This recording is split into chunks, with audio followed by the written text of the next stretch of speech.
Estaba conformada por Lion, Caitlin y su hija Amy.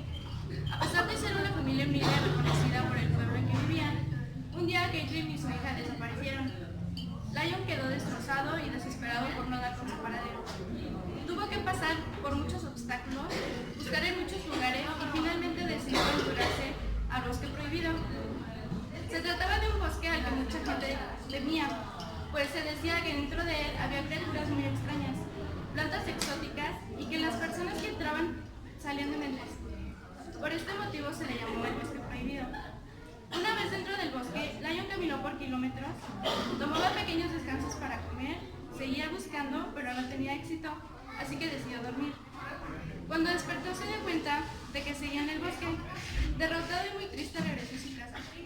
Al llegar se percató de que su jardín estaba muy bien cuidado, que había un olor muy rico proveniente de la cocina y que todo estaba aparentemente ordenado. Él sorprendido recorre toda casa para observar cada detalle nuevo en ella, hasta que se percata de la presencia de su esposa Elizabeth. Muy contento, las abraza, llora de la emoción y vuelve a ser una aparentemente feliz familia. Los siguientes días fueron muy buenos. Él consiguió un trabajo y todo fue muy bien, hasta que un día él regresa al bosque prohibido a dar una caminata y nuevamente se vuelve a sentir agotado, con mucho sueño como la última vez que estuvo ahí. Decidió tomar una siesta para posteriormente regresar a casa a poder dormir más cómodo. Cuando despertó se percató que aún estaba en el bosque, así que decidió volver a casa. Pero esta vez al llegar se dio cuenta que el jardín no estaba bonito y que la casa olía mal, que estaba muy desordenada y que su esposa e hija no estaban ahí. Pasaron días, semanas y meses. Lion se sentía triste, se sentía derrotado, porque pensaba que lo habían abandonado. Después de mucho pensar en todas las posibilidades de cómo volvería a verlas, se dio cuenta de que si él iba al bosque prohibido y se dormía, podría volver a soñar con ellas. Consecuencia de eso que pensó, decidió ir todos los días a dormirse ahí. Así estuvo por muchos meses y pudo superar la depresión que lo tenía hundido. Pero uno de sus vecinos se percató de que Lion había estado frecuentando mucho el bosque y decidió reportarlo a las autoridades del pueblo para que lo encerraran en el centro psiquiátrico de ahí. Cuando encerraron a Lion, uno de los doctores que lo atendía le cuestionó sobre aquel bosque. Lion le platicó toda su experiencia y que el bosque básicamente consistía en que fueras a dormir ahí y una vez dormido te mostraría sus más grandes sueños como la realidad. El doctor impactado comienza una investigación de campo, hace muchas pruebas y con frecuencia va al bosque. El mismo vecino que hizo que encerraran a Lion en el psiquiátrico reporta al doctor para que ahora lo encierren a él. Y así sucedió. El doctor tuvo que volverse un nuevo paciente del centro psiquiátrico. Una noche, Lion muere debido a una fuerte sobredosis de paroxetina. El doctor al que encerraron por frecuentar el bosque fue quien se encargó de que el suministro de medicamento de Lion no fuese el correcto, pues lo culpaba por haber sido quien le metió la curiosidad de ir al bosque para posteriormente volverse independiente. Y nos quedamos en blanco. O una pregunta todavía un poco más allá, ¿sí? De ¿en dónde está el tiempo? ¿Sí? O sea, el tiempo está en mi mente, el tiempo está en la realidad, el tiempo está en las cosas, el tiempo está en el aire. ¿Dónde está el tiempo? A veces, una vez le preguntaron a Einstein, ¿no? Así de que si le explicaba de manera simple la relatividad del tiempo, y Einstein dice, ¿no? La relatividad del tiempo es así de simple. Es como leer 2 minutos un aburrido libro y que parezcan 2 horas, o estar 2 horas platicando con una hermosa mujer y que parezcan 2 minutos, ¿sí? Pero esto sigue sin explicarnos o sin decirnos qué es el tiempo, ¿sí? ¿Por qué? Porque tal vez el tiempo no se explica como se explican las demás cosas, porque el tiempo no es una cosa normal, ¿sí? El tiempo es una cosa diferente a las demás cosas. Incluso, ¿sí? Vamos a tratar de no ser tan revoltosos y ser lo más claros posibles. El tiempo es la cosa donde están todas las cosas, ¿sí? Sin tiempo no hay cosas, ¿sí? ¿Por qué? Porque todo nace y todo muere. ¿Y todo transcurre en qué? En tiempo, ¿sí? Fuera del tiempo no hay nada, o si lo hay, no lo conocemos. ¿Sí? Por lo tanto, el conocimiento del hombre en totalidad se reduce al tiempo. Pero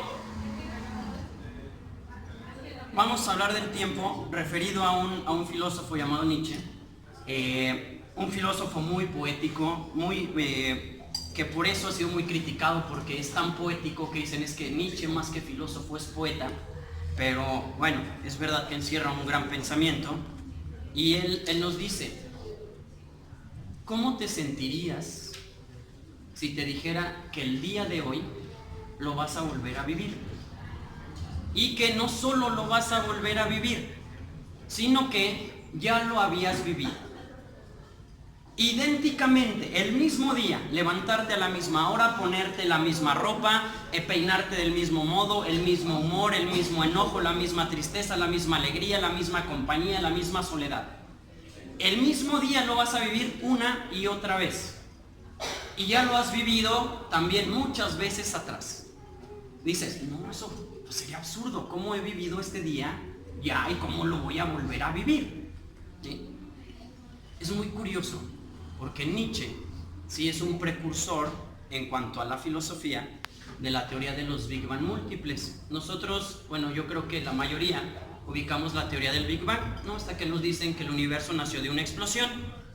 Pero actualmente, bueno, Stephen Hawking en sus últimos años y Michio Kaku retoma sus estudios, nos dicen que no hubo un inicio, sino que el universo explota, se hace grande, después se hace pequeñito y vuelve a explotar, se hace grande, se hace pequeñito y vuelve a explotar.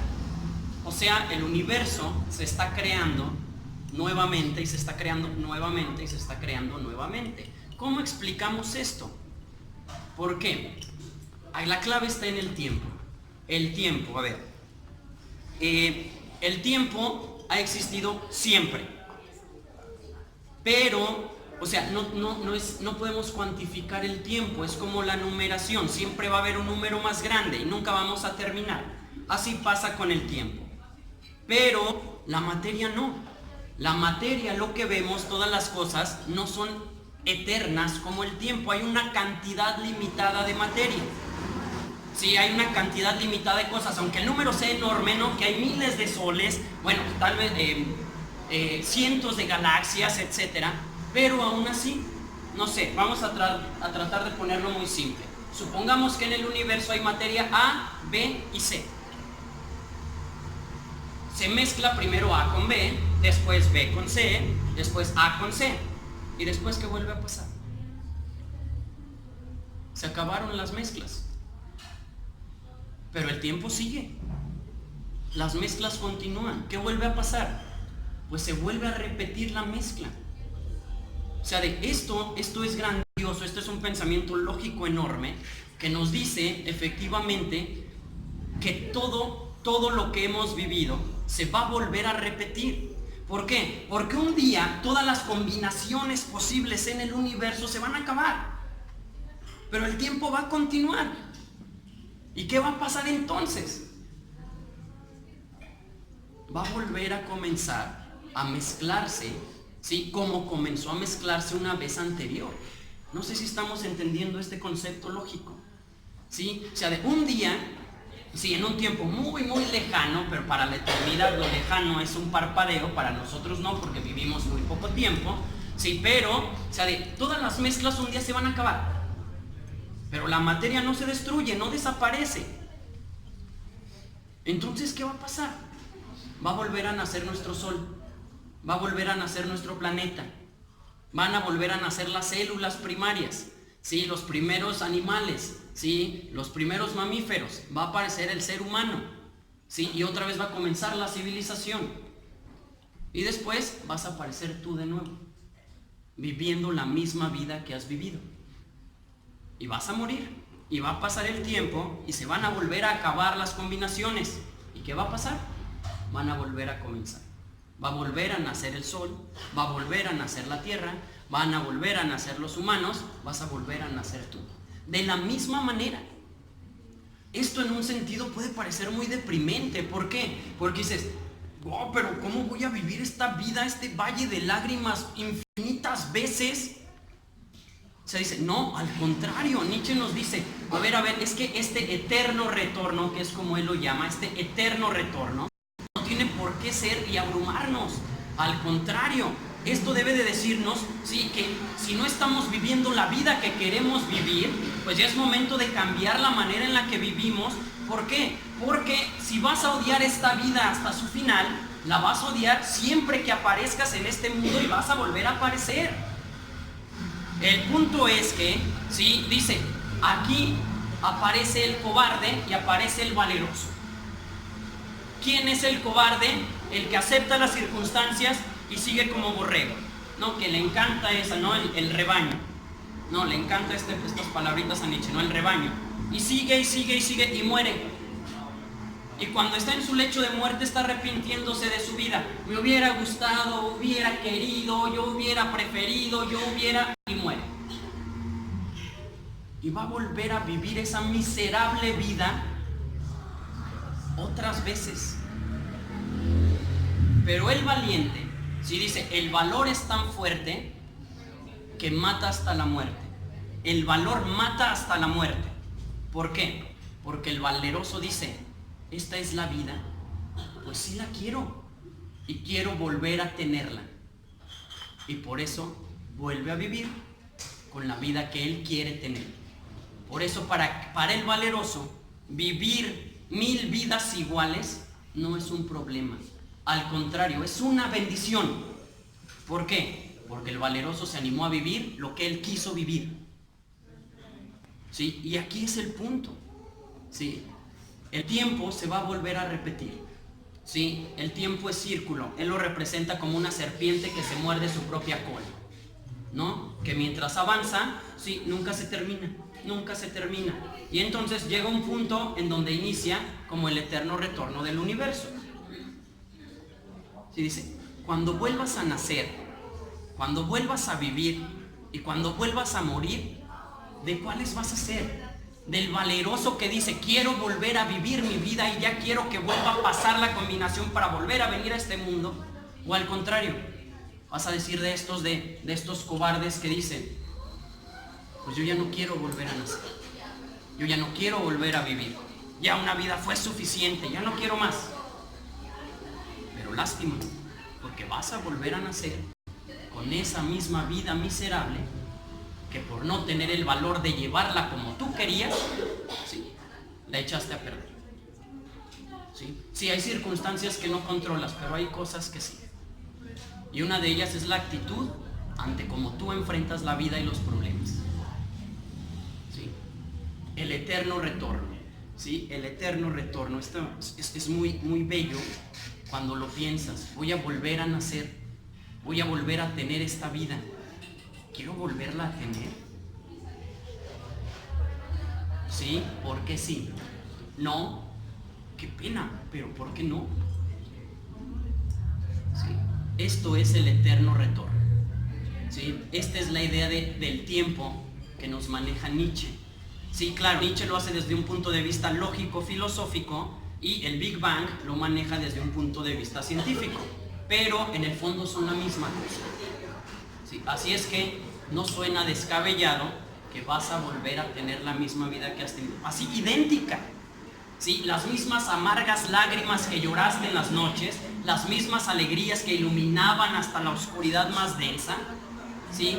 La misma compañía, los mismos amigos, los mismos amores y los mismos desamores. Cuando llegue el final, es la pregunta que debes hacer. ¿Valió la pena? Bueno, con esto termino.